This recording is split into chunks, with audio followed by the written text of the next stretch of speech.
All right, we're live. Welcome, welcome, welcome, welcome. How's everybody doing today? Welcome to MSP Tutor, the show where we teach MSPs something useful. I'm Steve Taylor, your host. Today I'm joined by Dean from Helped and Crab Company. Crab Consulting, my bad. I see CO and I think company. All right, so Dean, talk to me, man. You have a very bold claim here that you helped scale an MSP from 700,000 to 50 million in annual revenue.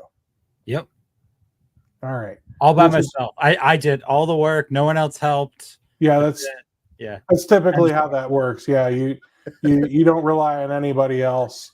And you just do it all yourself, and that's how things scale best, is when you don't bring others in and you just do it all yourself. And honestly, if you don't want to sit through this whole presentation, you know what it was. We had a lot of opportunities where luck happened to chance across our door, and because we had prepared ourselves, we were able to action on that luck, and we kind of stumbled upwards into success. So that's the TLDW. Didn't watch. Yeah. So I think that's honestly how most businesses do it. I mean, I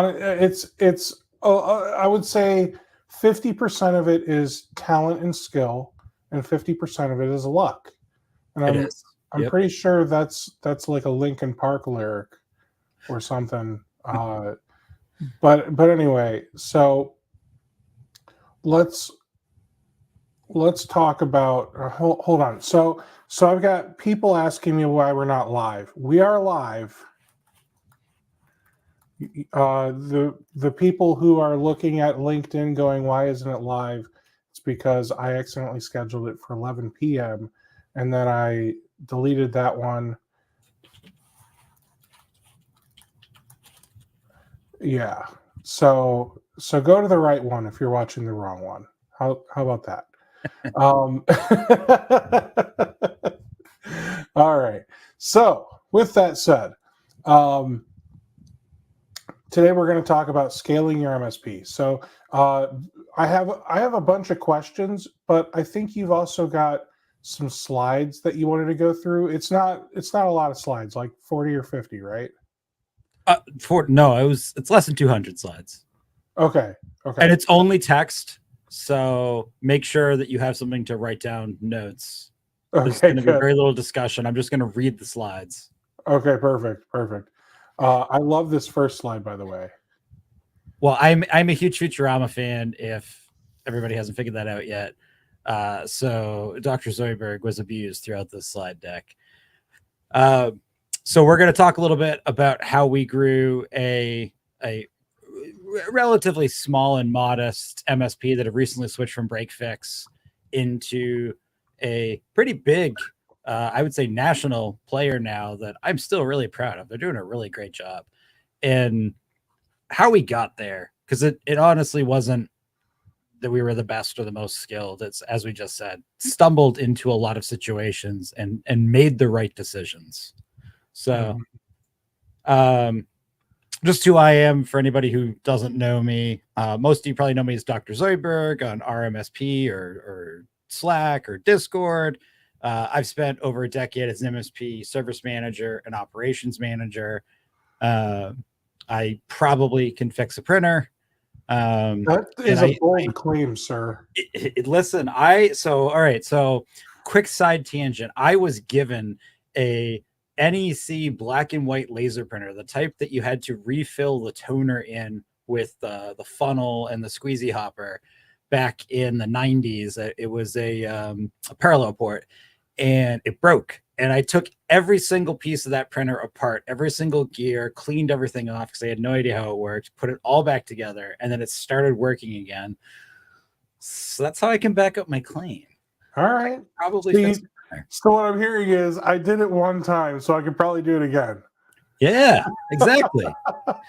Listen, a lot of MSP advice and coaches, that's their claim, is they did it once. So that's fair.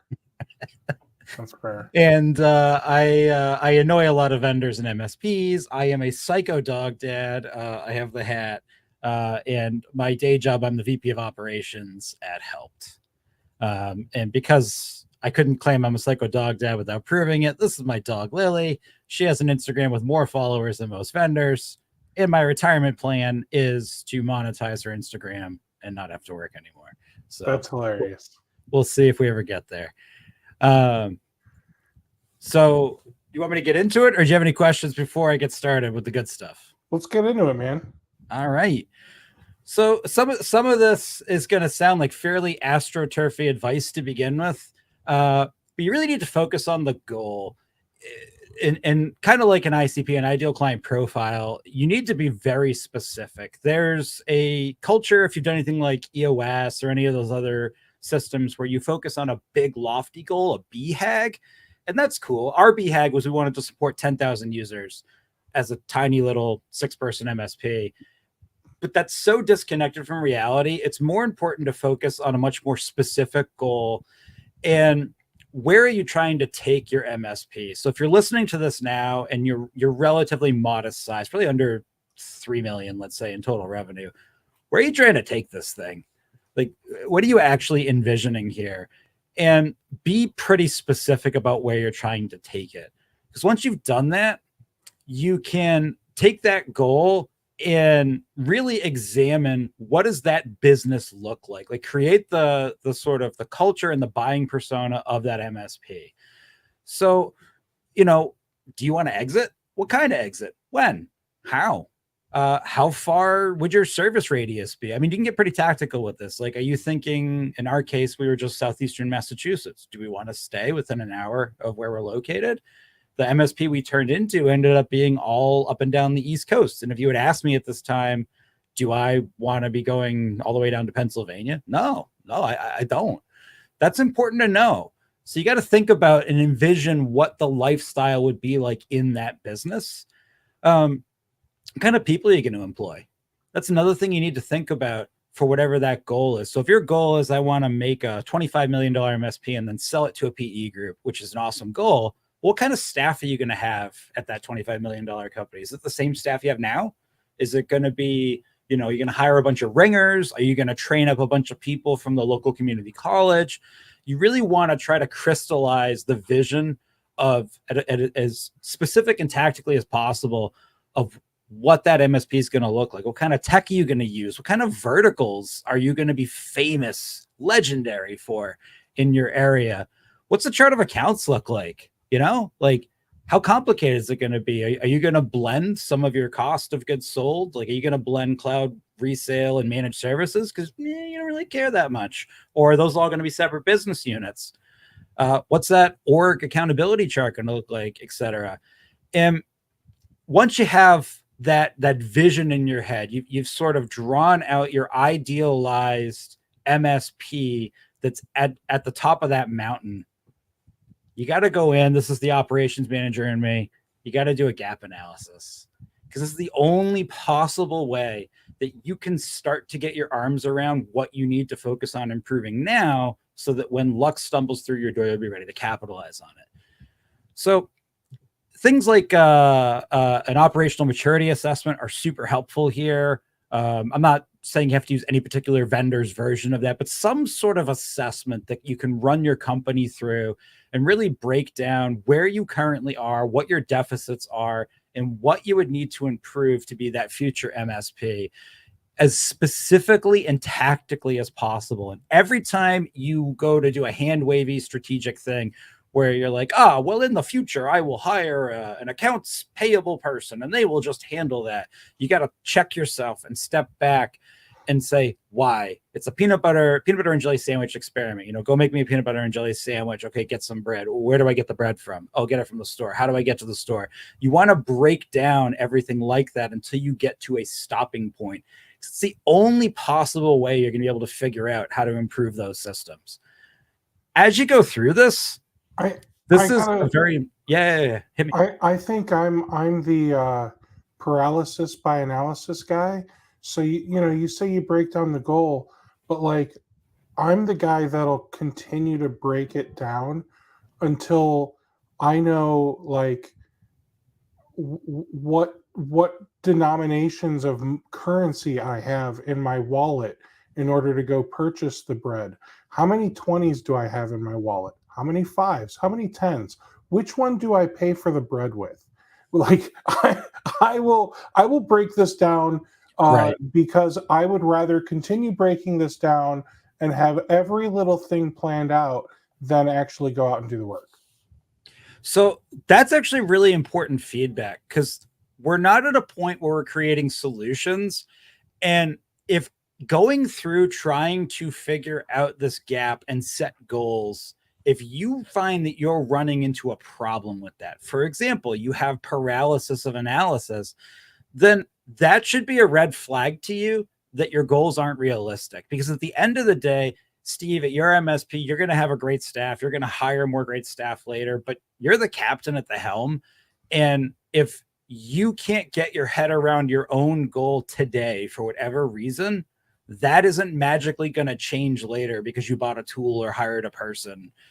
And identifying that early on, and in our MSP's case, the owner identified very early on that he just didn't have the capability or even really the competency to operationally run the place. And so he found me and put me in charge of doing that.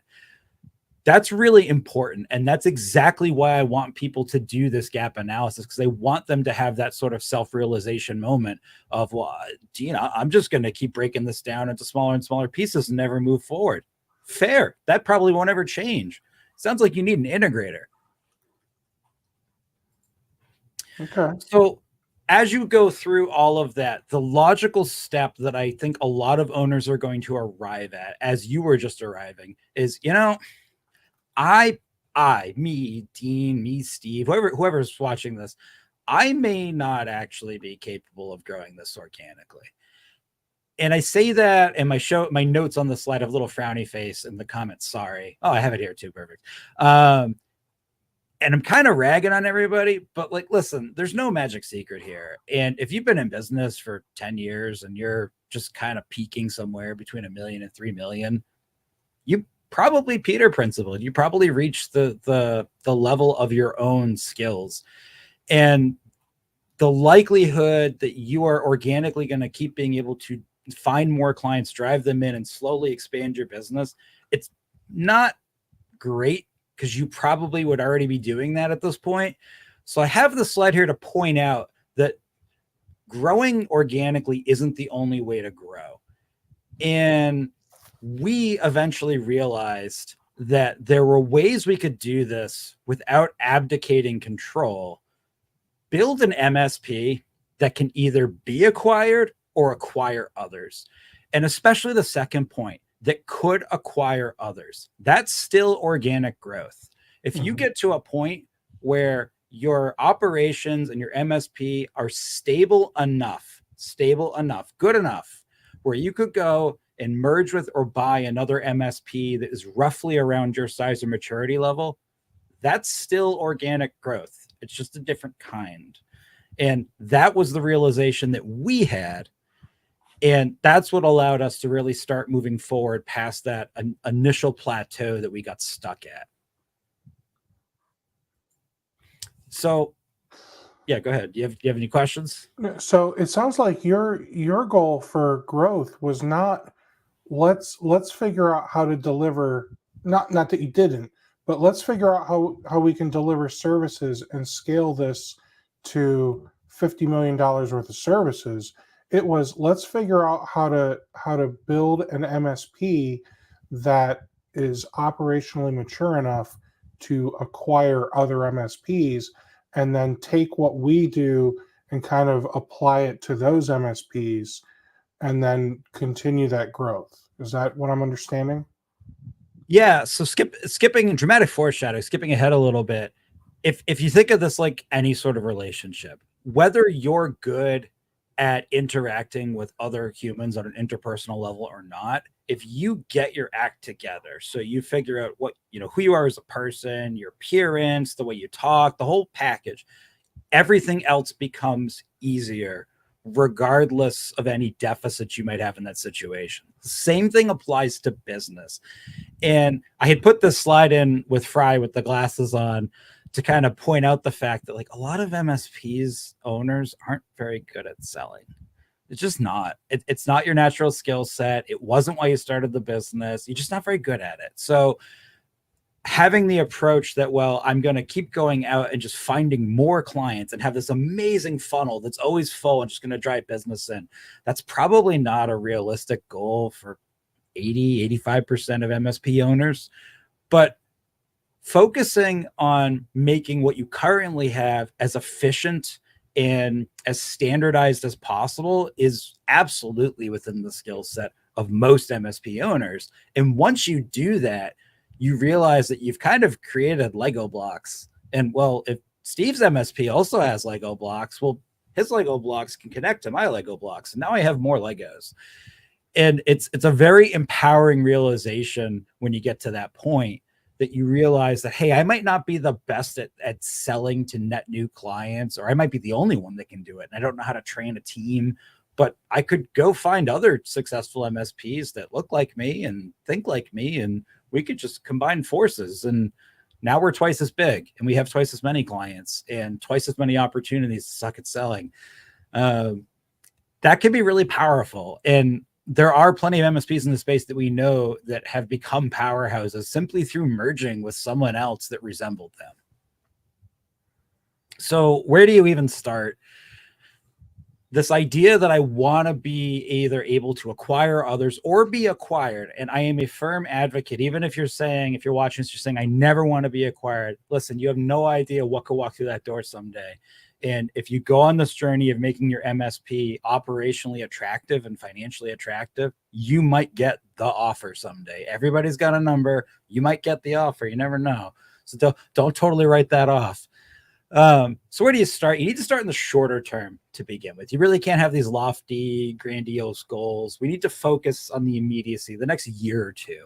So things that we're going to focus on: operations. We're going to focus on dialing in exactly who we sell to, exactly what our brand identity is. For a lot of MSPs, Steve and I were just talking about this before we went live. A lot of MSPs and vendors, their brand identity is everything to everybody. You can't really grow that. So you kind of got to pick, be specific. You got to really get in there. We'll talk a little bit more about this in a little bit, but you need to go in and really align your stack and really simplify the heck out of it. And I'm sorry if you're an MSP that loves to tinker and loves technology. That probably means it's going to be a little painful for you, because you're going to need to stop using less toys and just really just pick a couple of vendors, and that's it, for better or for worse.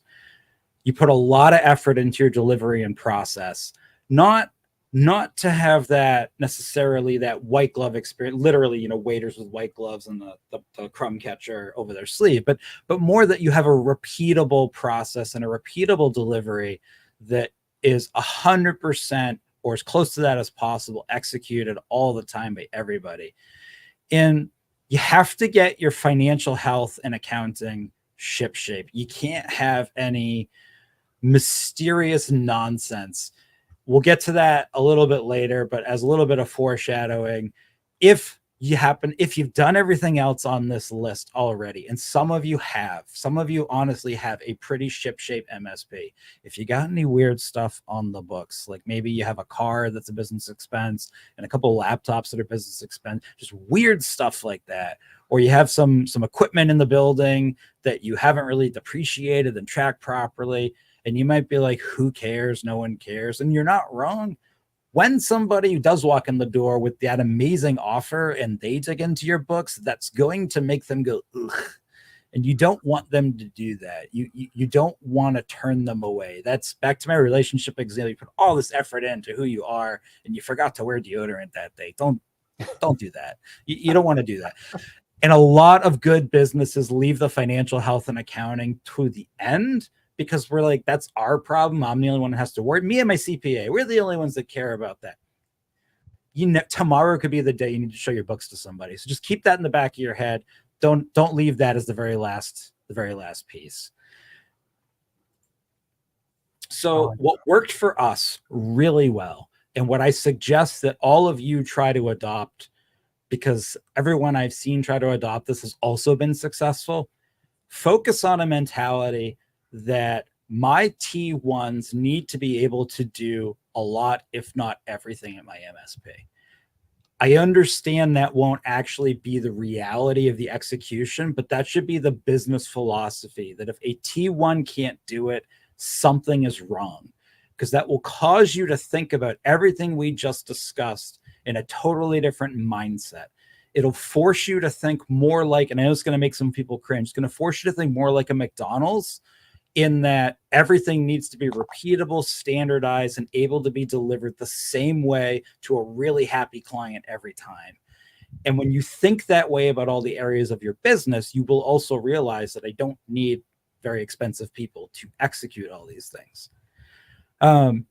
So some examples of that, just kind of at a high level.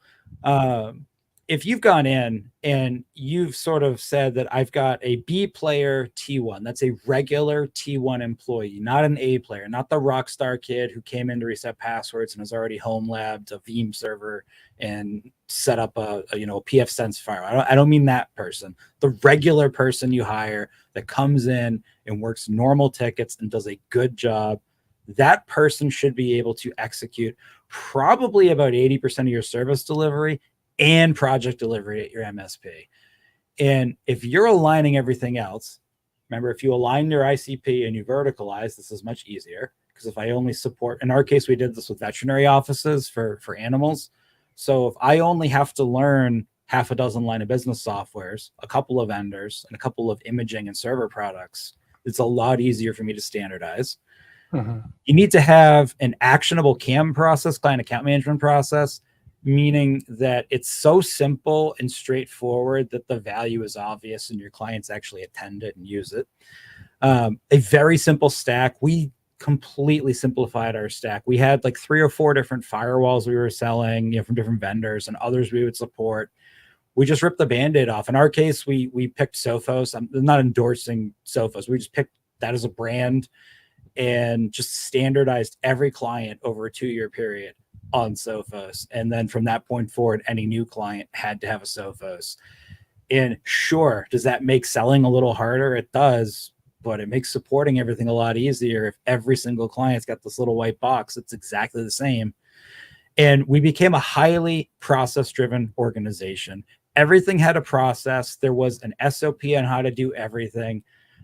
The reality was the SOP wasn't always followed to the letter because I had people working for me, and people aren't robots. But the process was always there to refer back to. There was always a way to do something. And if that process wasn't documented, whoever raised their hand and said there's no process became the captain of getting that process documented. And those things combined really made it so that very entry-level people could join our organization, be highly successful, have a really good experience. Almost everybody stayed on. When I get to our actually, I don't know if I have a slide on this. So when we had a couple of pretty big mergers, my staff all stayed on. They loved it because, they were all these folks that had been empowered to be successful in their career, rather than trying to hire, seasoned people that already had their own opinions on how things work. And I want to piggyback off of this. I want to say that it doesn't matter what size you are, and I'm especially talking to the little guys. Maybe the MSP that's doing around 100,000 a year. There's just one of you. You haven't brought on employees yet. The best thing you can do, and this is going to sound like buzzwords that corporations use when they don't know what they're talking about. You need to work on finding operational efficiencies that you can implement to improve your service delivery and margins. And if what I just said to you sounds like gibberish, then maybe you need to rethink running an MSP, because these are the types of statements that you need to be comfortable hearing and saying in order to scale a business to make real money. And when I say real money, I want to clarify. There was a good conversation the other day on, I don't know, Slack or Reddit or somewhere, where I kind of agreed with a couple of the people where we said I would rather take a $1 million business with 25 or 30% profit margin over a $5 million business with a 10% profit margin, because the healthier business is going to be easier to run because it's probably more efficient. Not to say that you won't, be able to fix the $5 million business, but you should have fixed it at 1 million before you got to 5 million. There are things that you should be doing that. Yeah. And it's like a staircase. So you'll get to a level of maturity where you're aligned with your clients and you've just done what Steve said. And then you'll say, hey, I want to go up market. And then you'll have all the same problems again at a more sophisticated scale. Mm-hmm. And you just have that continual improvement. Like Steve was just saying, like that, you keep looking for how to be the best at where I currently am. And when you do that, by the way, something Steve said about how he would pick one MSP over the other thing to keep in mind, if you're delivering things efficiently and properly, where you're happy and you're satisfied and your team is happy and satisfied, your clients can tell that. And those soft factors will transmit through to your clients. And generally speaking, your clients will also be stickier and more happy and satisfied because you're happy. Nobody wants to work with a provider where everybody sounds miserable, whether that's literally or figuratively. And your clients aren't dumb. They can tell. And somebody coming in who's looking to merge or buy you, if they interview your clients, they will pick up on that. So even if you are teeny tiny and you think no one would ever want to buy my business, well, maybe you're right. Maybe you're just going to sell off your book of business someday. But whoever's buying that, if they meet with your clients and your clients can just tell that you have genuine joy from running your business because you're not ripping your hair out, those are stickier clients. So it's important. Like a perfect segue. It's like you saw my slide deck ahead of time. As you hit these maturity levels, you're going to get to various points along your growth journey where you will kind of plateau and things will become easier. Your ease of selling will increase. If I standardize, if that like $100,000 to $1 million MSP banding with, let's say, less than 10 employees, if I've standardized what I'm doing at that point and I've gotten really good at selling to, 5 to 20 seat dental offices in the greater Boston area, like you dialed in, you're just swimming in clients, you can get to a point where you're like, I've got it. Our business is running. We know what to do. Selling is becoming easy. I'm getting 2 or 3 qualified appointments, like sit downs a month, more business than I can handle.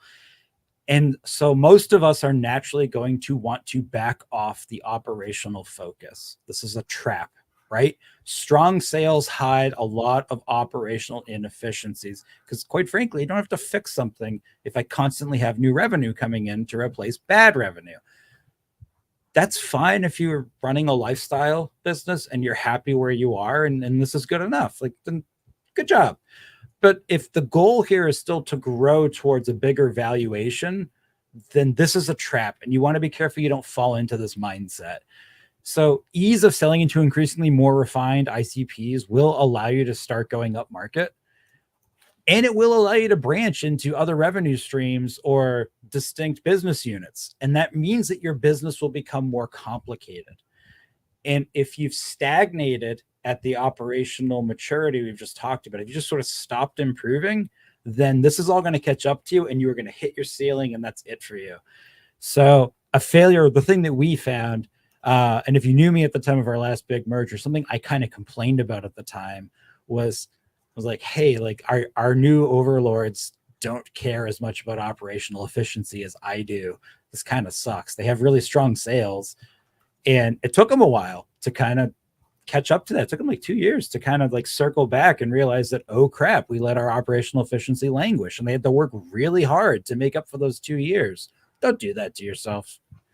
That's why I have Zach Brannigan here, because Zach Brannigan never, ever plans ahead for anything. So I think it's also important to mention the power of peer accountability. It's going to change as you grow, but getting involved with a peer accountability group of some kind is super helpful at each level of maturity. I do want to say that you have a finite amount of revenue dollars to spend in these groups because you want a moderated group. These groups do cost money. So I am not advocating that you just hemorrhage revenue dollars into a peer group because it's going to solve all your problems. You need to be able to afford both the time and the cash to be there. But if you can, these are really good. And you want to audit yourself and make sure that the peer group you're in and the community you've joined, I listed a few as examples here, but the community that you've joined is aligned with the maturity level that you're currently trying to hit. And we found, I was originally in a peer group. I was a Taylor Business Group, actually, as a service management group initially back in like 2014. And I got to a point in the group where me as an individual and our MSP had really grown beyond the maturity level of the group we were in. And it was important that we realized that and kind of raised our hand and stepped back and looked for a group that was now more aligned to where our business was, rather than just staying there and hanging out with what were now basically my drinking buddies. So I think peer groups are very important to help you along this journey, but that is an important caveat. Now, Steve, have you had any peer group experience at all? Yeah, I actually ran one for a little while, and you're right. Like, it starts off where we're getting a lot done, and then it kind of devolves into becoming drinking buddies. However, the one thing I want to throw out there is when you've got drinking buddies, now you've built such a relationship that when you do have something going on, you're really comfortable peeling back the curtain and saying, "Hey guys, I have this problem. I've screwed this up. Um, Help me put it back together and maybe make it better." And the advice you're going to get from these people is going to be so genuine because they care. You've all built an actual friendship and camaraderie that they want to help you succeed. Whereas, some of these other peer groups, they almost feel like a little stiff.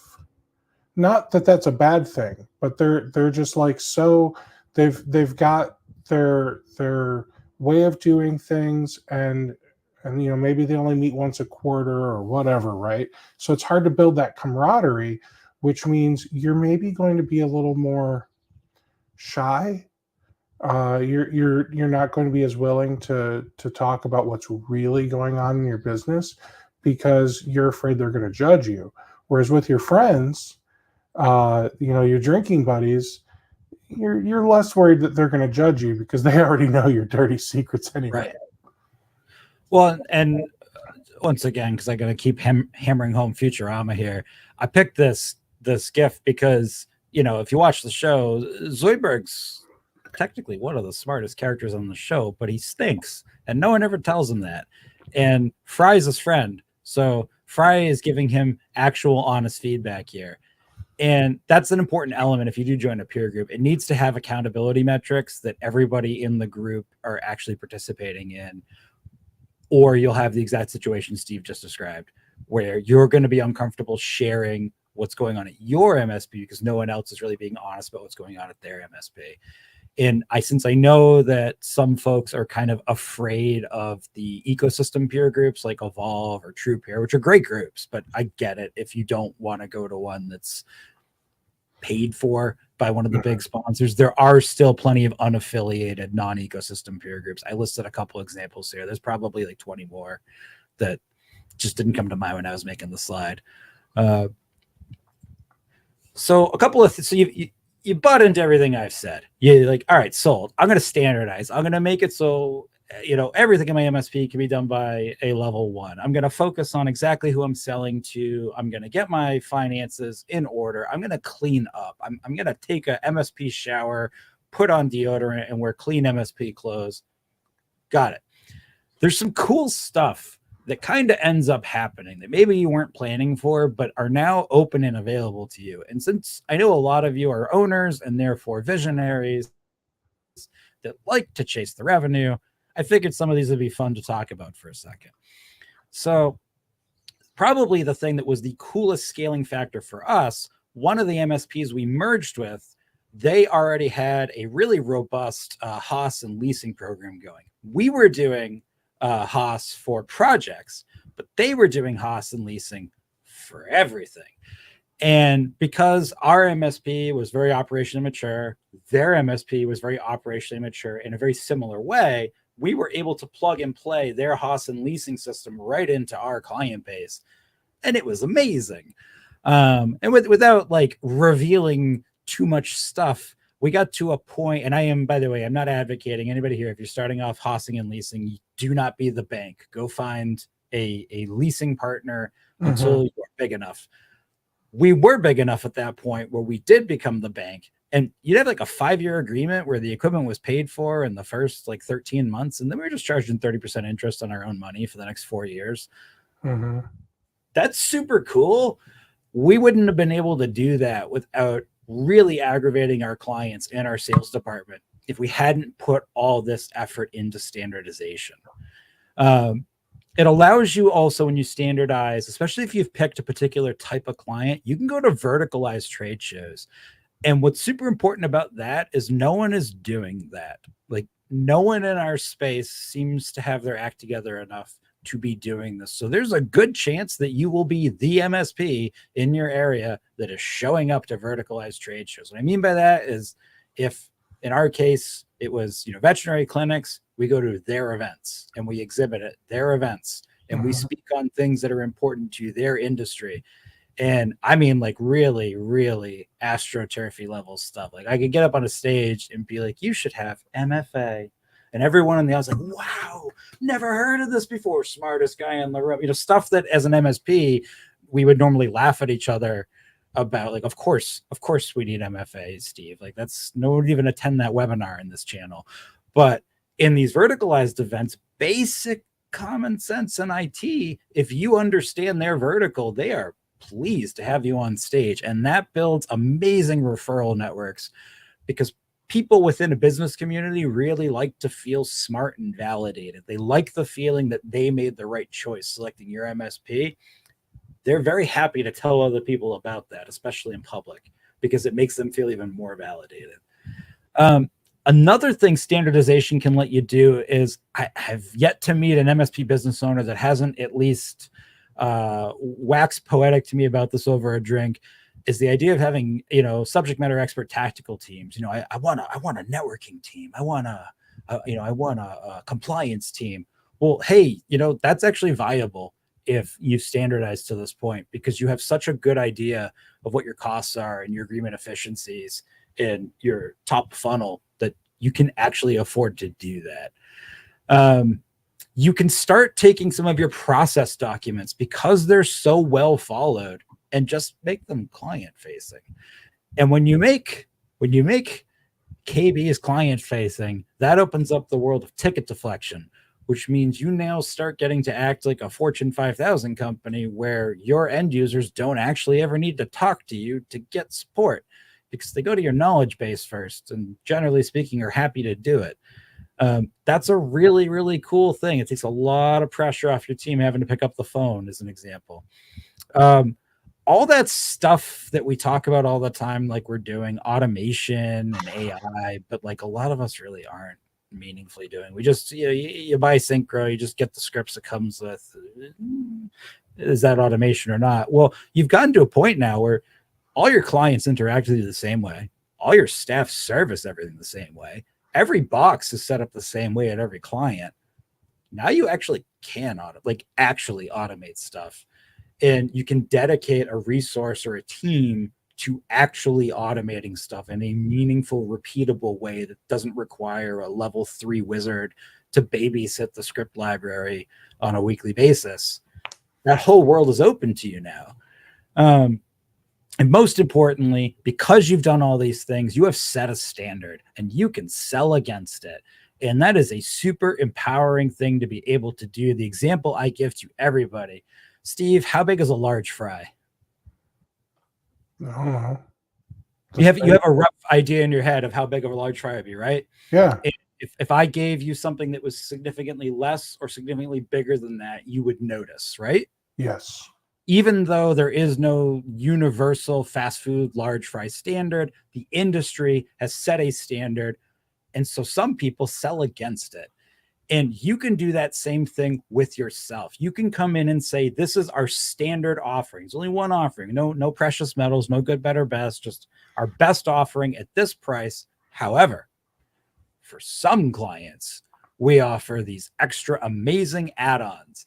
And you can sell, instead of having it as an add-on that bolts onto your offering, you sell against your own offering about why your own offering of a large fry actually isn't what they want. And they want the Five Guys experience where you're going to dump all the extra fries in the bag because it's bigger than a large fry. You can do that now against yourself. And that's a very, very powerful sales tool as you started to move up market. Because at that point, the decision makers and your clients probably aren't another small business owner. There's probably a team now that has that decision making problem, maybe an internal IT guy, maybe a CISO or a CTO or something. And you no longer have to risk bringing on a competitor as a comparison point. You're your own comparison point. You're your own competitor. Do you want it's kind of what you see now with McDonald's with to keep that fast food thing going with the any size drink is whatever, what is it, like $1.99 now for any size drink. They're literally selling against their own standard because they know that they can deliver that soda so affordably that it doesn't matter what size you buy. You'll buy other stuff because of it. You can do that as well. You remember when hash browns used to be $1? I do. And now they're like $2.49 for a hash brown. It's sad times, Steve. And I used to be a Burger King man, and they've really driven my business away. And I'm very sad about all of that. And I saw near me recently the local McDonald's was offering up to $18 an hour, and that also made me sad because I would love to see what the price increase that they were offering a better standard wage as opposed to an up to wage. But that's a different talk. We could talk about how we're already living in the dystopian future that our sci-fi warned us about. That should be another show, and we'll make it all around. We'll make it all around hash browns. So if you're at MSP GeekCon, I did a talk on this concept, but it's important that throughout the journey, you keep focus on what you're good at.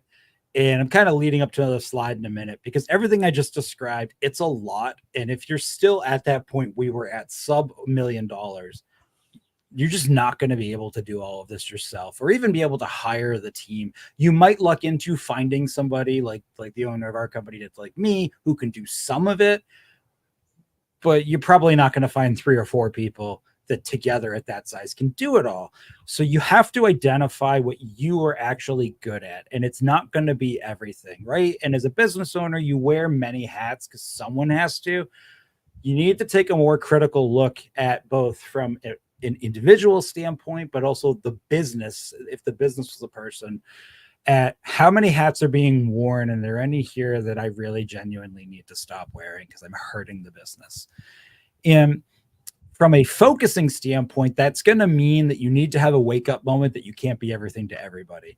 And so at our MSP, we had dreams of doing cabling and physical security as a service. And I think we got to maybe about like 950,000 a year, like just shy of $1 million. And I remember I went into the office of the owner, Nate, and I was like, Nate, we can't do this. We can't make any money doing this. We don't know what we're doing. We can't do cabling.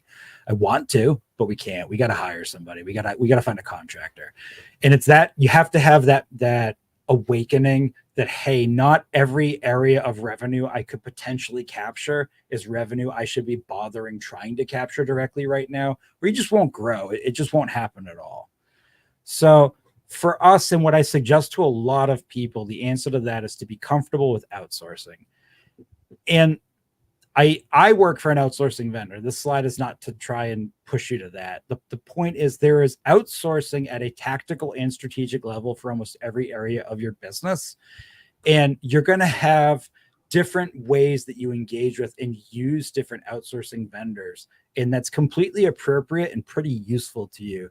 So as an example, And the very first thing we outsourced was actually finance. We realized that while we were capable of handling AR and of course AP and general bookkeeping, it just, we were chasing it too much. It wasn't organized enough. Just, it was sloppy. So we brought on an outside firm initially just to do our bookkeeping, and then that was okay. And then we ended up outsourcing the entire sort of thought process and management of that department to an individual who just celebrated her 10th year anniversary doing this. Doreen Gem, she's a good person. But it was really smart because that now took that entire business unit for a fee and offloaded it to someone else. The literal same value proposition you MSPs have when you're selling to clients about they shouldn't have to worry about their IT anymore. So, offload it to me. Let's share the risk. It's exactly the same value proposition you're going to have with every category of your business. So with finance, we had like a ramp up until we had them fully engaged, and then everything was organized enough and we had gained enough revenue where we were then able to hire a full-time bookkeeper. And so we ramped down. And so that was tactical outsourcing. It wasn't forever. It was, we had a goal in mind to be able to get this to a point where we could hire someone to take it over. And we did. Dispatch and call answering were another one that I think, especially if you're struggling at that size, your clients want to be able to call and they want a prompt response. Most clients are pretty accepting of a slower resolution, but they want to be heard. And if you're a smaller MSP, the only way to solve that's with bodies, and you don't have a lot of them, and they need to be doing other stuff. So we engaged with a call answering service that anytime our team couldn't pick up the phone, it would spill over to them. And we went full hog into that. And then once again, we got to a point where we had enough team members in a process. We brought in an in-house dispatcher, and we're able to then, through ticket deflection, offload that entirely to that dispatcher, and we ramped down off that service. That's another tactical one. For knock and sock, we realized right away this is never going to be our core focus. And until we had our last big merger, this was a full thing we outsourced. We just found a trusted partner and just outsourced that. I used at our MSP, I used IT by Design. I had a great experience with them. Their knock team especially, it's fantastic if you're looking for a knock. We went full into that. We never ramped down from that until our combined entities as a company. We had like 300 FTEs. We were literally big enough to just do that ourselves. But it was never because we had that like planned process. We weren't planning to do it. We just stumbled into that. We were very careful about 24/7 services. There's this perception that you need to offer 24/7 services to get better clients. And this is largely not true. Most SMBs do not need 24/7 services. So sure, we had a 24/7 knock, but we never really got into a position where we genuinely needed to offer 24/7 help desk or ticketing until we got so big that our clients had grown to also be follow the sun. And then once again, at that point, I had people in-house that lived in every time zone. So that wasn't an issue. So in my case, we never really leaned into that. And then stuff like cabling and physical security and stuff like that, we always found a partner for that, a contractor. We never did that in-house. And I think unless you're fully owning 100% of the management of these services, you too should find a partner and outsource them. And then my most favorite one for the smaller MSP who is just getting into hiring employees, managing the administrative tasks and costs around HR, payroll, benefits. Can you do that at $250,000? Yes, of course you can do that. You're a smart person. It takes a lot of time and effort. It's a huge time suck where you're not selling, you're not delivering things. If you can find a PEO that you like, besides taking that all off your plate, it'll allow you to offer benefits to compete with bigger companies. So we ramped into that. Then we went full into PEO. And even when we were big, we still were working with the PEO. And even to the point when we had an actual HR department with multiple team members, because that's how big our MSP was, we still were working with the PEO. And that was awesome. And I highly recommend that to anybody. There's a lot of them. But that's definitely a cost center you do not need to be spending your own time and mental energy in. I got 2 more slides. You got any questions, Steve? I talked for a long time. No, this is awesome, man. Keep going. So I kind of alluded to it earlier, but the entire time you really want to always have this idea that at any point in your growth, whether this is your first year as an MSP, your 20th year, that you want to try to always make your MSP attractive. And to kind of make the joke, like you want an investor to swipe right. And or to think of it a different way, you don't want to be, if I'm at the MSP bar and I want to take someone home, you don't want to be the last person left when the lights turn on at last call in the bar. No one wants to be in that position. You want to have options. So at all times, you just always want to be thinking about, no matter where I am in my growth cycle, in my maturity stage, am I taking steps, mostly soft factor steps, to make sure I'm as attractive as I could be? Because you just never know. You never know what kind of offer could walk in that door. And if you think of it like buying a house, right? Like if there's multiple bids on a house, the bid that is both financially the most attractive, but also has the most compelling cover letter attached to it, with the most compelling story, the whole package, you're more likely to win that bid on that house than someone else. The same logic applies here to your MSP. So some more soft factor things to think about that'll make you attractive, both to being acquired or to someone else merging in with you. You can have evidence that you've had low churn on internal staff.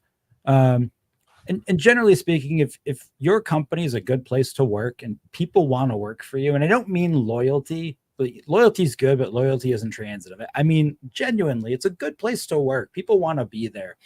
That usually will transmit through to all the other areas of your business and will be visible to a buyer or an acquisition partner. And some things you can use to show some evidence that that's not just because of pizza parties and ping pong tables.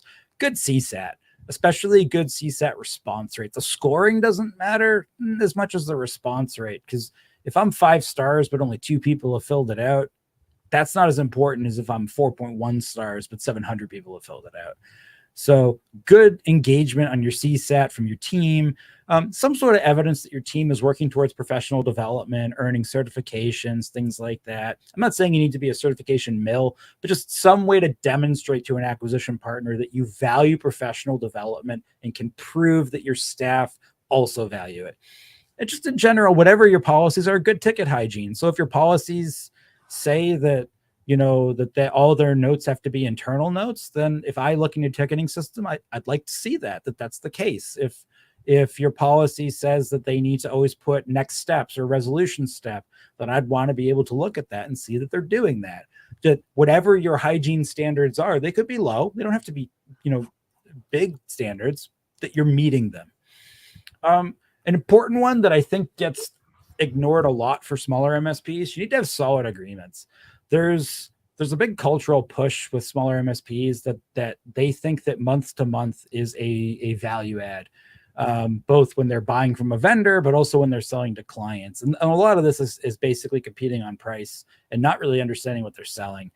I get it. Selling a month-to-month contract with no obligation is easier. It makes you feel better as the MSP owner. It's not a very attractive agreement setup for an acquisition partner, whether you're being acquired or merging with someone else.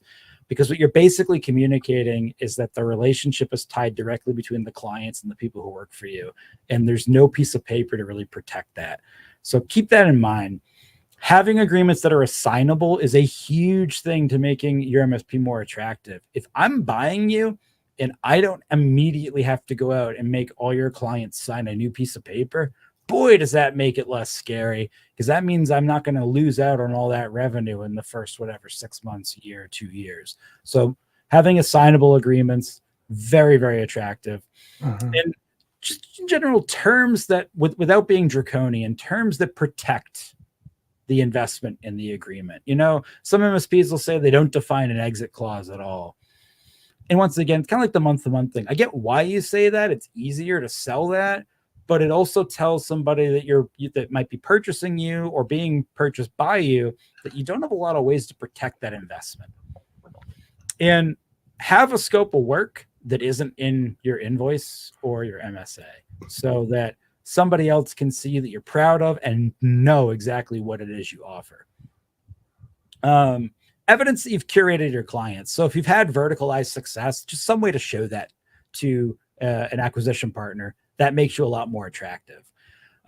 Generally speaking, if I go and survey your team and your team can't really think of too many clients that are PITA clients, pain in the ass clients, that's another thing. That's a good general marker that your clients are loyal, sticky, and aligned to your business. And if you have some sort of evidence of efficiency tracking with your clients, I don't mean it has to be good, just that you've been doing it. If you could show me that you're paying attention to this, that it matters to you, that you're working towards growth, these are all little soft factors that make you a little more attractive. A highly aligned tech stack, so the same box is set up the same way everywhere. That is a super powerful one. If you're merging with somebody else, be able to say, hey, you know, this APC UPS is set up with the same alerting on every site everywhere, no matter who it's for. A solid account management process, and specifically evidence that QBRs actually get attended. And that evidence could be that you're proposing solutions that the clients are rejecting. That's fine. I'm not saying you're a sales master and you need to be like getting everybody to agree to DLP at every account meeting. But if you have an evidence trail that you've presented, you know, for example, a DLP solution and the client has said, no, thank you. That's important because it shows me that you've taught your clients there's a value in regular meetings with you and that you're constantly trying to align their business needs. Those things, once again, make you more attractive. And my favorite one, because no one does this, legendary onboardings. Become famous in your market for the quality of your onboardings, to the point where other MSPs that are losing from you will basically say, holy crap, this MSP is so good at onboarding, I wish I was them. We could do a whole separate video on this. No one puts any time and attention into this. You can make that onboarding experience so famously extraordinary. That'll tell an acquisition partner that you understand that the sale doesn't end the minute the contract is signed, and that you understand the long-term valuation of the agreements that you're putting clients on. That is super attractive to an acquisition partner. That's it. Thanks. All right. So many directions I could take some questions now. But we don't really have a lot of time. So with that, I have one question that I want to try and get through. How do we successfully integrate an acquired company's operations, clients, and employees? So like, how do you go find them, or how do you make that successful once you found them? You've acquired a company. How do you successfully integrate their company into yours? That's a really good question. I think the biggest thing, in the short amount of time we have, the biggest thing you need to be able to do is communicate to your entire team, and by extension, their entire team, that everyone here is winning, and not as much as you can. There's going to be NDAs and things, but as much as you can, you need to keep your whole team involved in the process, because the more you get your entire team engaged on both sides, that this is a win for everybody. And your staff aren't stupid. Don't lie to them and be like, because we're merging, we're going to be 5x more profitable. Like, what does that mean for me as an employee? It doesn't mean anything. You need to connect it back to their actual lives in a meaningful, tangible way.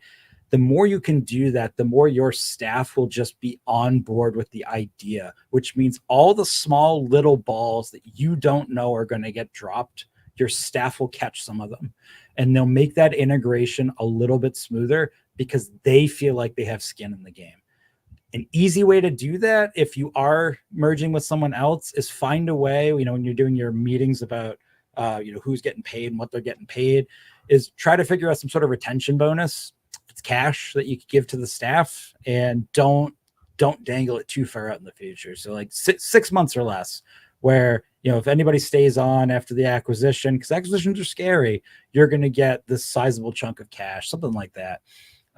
Something that really lets both teams know that this was for them as well, and that you give a shit. That's super, super important. Your team will catch a lot of those balls that you don't know are being dropped if you keep them engaged in the acquisition. And you don't necessarily have to do that for everyone on the team, maybe just key people. We did it for everybody. And when you say sizable amount of cash, I mean, what kind of, obviously it's different for every MSP, but like what kind of amount are we talking here, ballpark? So the last big merger we did where this happened, I don't know, it wasn't a crazy valuation. They probably like 8 or 9x EBITDA. But I would say not everybody got the same amount, but like people were getting, over $1,000. Okay. Now I don't expect, if this is happening to you at a smaller size, if you're $1.5 million MSP or an $800,000 MSP that's merging with a bigger MSP, you probably don't have that cash on hand to just hand out. So the number could be smaller. Just don't make it so small. The thing with free money is if you give employees free money, but it's not the right amount of free money, they're going to hold the free money against you, and you might as well not have given them any free money. So you just want to make sure it's not taken as an insulting token. And if you've kept them in the loop about the whole process, people aren't dumb. They understand math, and they might have a pretty decent idea of, hey, like here's a pool we allocated to distribute retention bonuses from based on revenue. And here's the numbers we used. Here's the math if you care. And here's how to work out what your number is. Staff do appreciate that level of respect and transparency. That's really cool. Well, Dean, thank you so much. If you joined late, you can watch the recording from the beginning using the same link that you used to get here to begin with. So thank you so much, Dean. Thank you so much, everyone, for watching. And we will catch you guys at the next MSP Tutor. I'll be there. I'll be watching, Steve.